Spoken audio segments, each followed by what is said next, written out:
હું છું હિના। સુરતના પર્વત પાટિયા વિસ્તારમાં આવેલી રાજ ટેક્સટાઇલ માર્કેટમાં આજે સવારે 7 વાગ્યાના અરસામાં લાગેલી આગ કાબૂમાં આવ્યા બાદ ફરી લાગી જતા વેપારીઓમાં દોડધામ મચી ગઈ છે। આ માર્કેટના 7મા માળે કુલ 14 દુકાનો આવેલી છે, જેમાંથી અત્યારે 7 દુકાનોમાં આગ દેખાઈ રહી છે। જોકે સમગ્ર માર્કેટમાં 300થી વધુ દુકાનો આવેલી હોવાનું સામે આવ્યું છે, જેના કારણે વેપારીઓમાં ભારે ભયનો માહોલ છે। આગના કારણે વેપારીઓએ ખૂબ મોટું નુકસાન થયું હોવાનું જણાવી રહ્યા છે। વધુમાં માર્કેટને વર્ષ 2021માં બીયુસી મળેલી હતી। આગ ઓલવવાની કામગીરી દરમિયાન 3 ફાયરના જવાનોને ધુમાડાના કારણે ગુંગળામણ થઈ હતી। તેમને તાત્કાલિક સારવાર અર્થે ખસેડવામાં આવ્યા છે।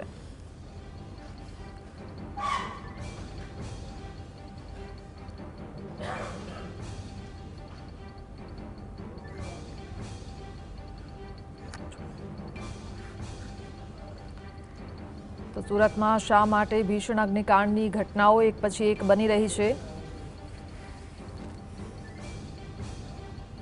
અગાઉ પણ શિવશક્તિ માર્કેટમાં આવો બનાવ બન્યો હતો।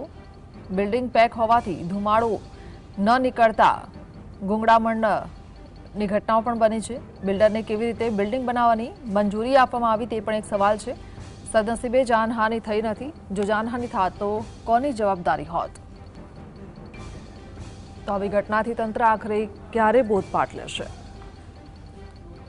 શોર્ટ સર્કિટથી આગ લાગી, કરોડોનું નુકસાન કોણ ચૂકવશે?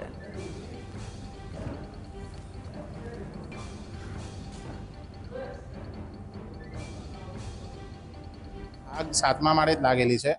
શરૂઆત થઈ તો 3જા અને 5મા માળનો રિપોર્ટ હતો કે 3જા અને 5મા માળે પણ આગ લાગેલી હતી, પણ હમણાં ત્યાંની સિચ્યુએશન એકદમ વ્યવસ્થિત છે। ત્યાં બધું જેટલી પણ આગ હતી એ હમણાં નથી। અને 7મા માળમાં પણ 14 દુકાન આવેલી છે એક વિંગમાં, પણ એમાંથી આગળના 7 દુકાનોમાં જ આગ દેખાય છે હમણાં। ટોટલ આ બિલ્ડિંગમાં કેટલી દુકાનો આવેલી છે? અને મારા હિસાબે ટોટલ 126 દુકાન છે એક વિંગમાં। આ જો શોપ તમે લીધેલી હતી, આ બિલ્ડિંગ તમારા અંદાજે ક્યારે બની હશે? શું એક્ઝેક્ટલી તો ખબર નથી, પણ મારા હિસાબે 2018-19માં બની છે। તો સંવાદદાતા શાહીસ આપણી સાથે જોડાયા છે। અપડેટ કેટલી છે તેમની પાસે મેળવી લઈએ। શાહીસ, અત્યારે તમે ઘટના સ્થળ ઉપર હાજર છો, હાલની પરિસ્થિતિ શું છે? શું આગ કાબૂમાં આવી ચૂકી છે? આગ બેકાબુ જોવા મળી રહી છે, કારણ કે સતત સુરત શહેરની અંદર સવારથી જે રીતના પર્વત પાટિયા વિસ્તારની અંદર આવેલા રાજ ટેક્સટાઇલ માર્કેટની અંદર આગનો બનાવ બન્યો છે। સુરત ફાયર વિભાગની ટીમ સતત કામગીરી કરી રહી છે। દ્રશ્યો પણ બતાવવાનો પ્રયત્ન કરી રહ્યા છે કે હાલ અત્યારે હજુ પણ આગ બેકાબુ જોવા મળી રહી છે। જે રીતના અત્યારે પ્રાથમિક માહિતી સામે આવી રહી છે કે જે 15 લાખથી વધુ જે પાણીનો મારો જે છે તે ચલાવી ચૂક્યા છે, પરંતુ આગ હજી બેકાબુ જોવા મળી રહી છે। જે રીતના સવારે ધુમાડો વધુ હોવાના કારણે ફાયર વિભાગે એટલી ગંભીરતા ન દાખવી હતી, પરંતુ હવે આગે વિકરાળ સ્વરૂપ ધારણ કર્યું છે। ત્યારે સુરત ફાયર વિભાગના તમામ મોટા અધિકારીઓ અને ખાસ કરીને કર્મચારીઓ કામગીરીમાં જોડાયા છે। જે કામગીરી દરમિયાન સુરત ફાયર વિભાગના 3 જવાનોને પણ ઈજા થઈ હોવાનું સામે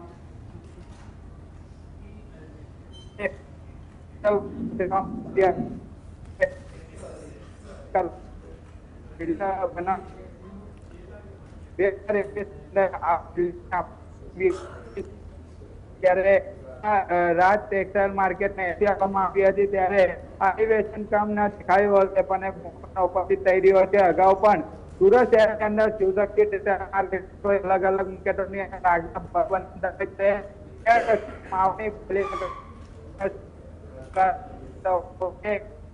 અંદર લાગેલા કાઢવા માટેની સૂચના આપવામાં આવતી હોય છે, પરંતુ હવે સ્પષ્ટ દેખાઈ રહ્યું છે કે તંત્ર ઘટનાની રાહ જોતું હોય તેવું લાગી રહ્યું છે। હવે જે આગનો બનાવ બન્યો છે, 6 કલાકથી વધુનો સમય થઈ ચૂક્યો છે, પરંતુ આગ હજુ બેકાબુ જોવા મળી રહી છે। 7મા માળે લાગેલી આગ હવે ધીરે ધીરે નીચે પણ પસરી રહી હોય તેવું દેખાઈ રહ્યું છે। 2 જેટલી હાઇડ્રોલિક મશીન બોલાવવામાં આવી છે અને કામગીરી સતત કરવામાં આવી રહી છે, પરંતુ જે એલિવેશનની વાત કરવામાં આવે તો બિલ્ડિંગની અંદર જે માર્કેટ આવેલી છે તેની અંદર એલિવેશન લગાવવામાં આવ્યું છે। તેના કારણે ફાયર વિભાગની ટીમને પાણીનો મારો અંદર ચલાવવા માટે ખૂબ જ હાલાકીનો સામનો કરવાનો વારો આવ્યો હતો। કેટલાક કાચો પણ તોડવામાં આવ્યા છે। અત્યારે વિકરાળ આગના કારણે કેટલાક હવે સ્લેબ પણ નીચે પડતા નજરે પડી રહ્યા છે અને તેના કારણે હવે ફાયર વિભાગની કામગીરી સતત ચાલી રહી છે. જે આગ લાગી છે તેના ડ્રોનના દ્રશ્યો પણ સામે આવ્યા છે, જેની અંદર સ્પષ્ટ દેખાઈ રહ્યું છે કે દૂર દૂર સુધી ધુમાડાના ગોટે ગોટા જોવા મળ્યા હતા. હાલ અત્યારે ફાયર વિભાગની ટીમ કામગીરી કરી રહી છે, પરંતુ અધિકારીએ સ્પષ્ટ જણાવ્યું છે કે આગ ક્યારે કાબુમાં આવશે તે કહેવું મુશ્કેલ છે, પરંતુ કરોડો રૂપિયાનું નુકસાન થયું છે એ સ્પષ્ટપણે દેખાઈ રહ્યું છે. વેપારી જણાવી દે છે કે અમારા જે નીચે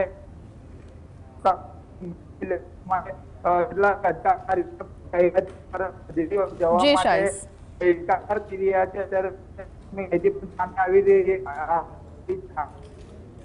બિલકુલ શાહીસ, આભાર.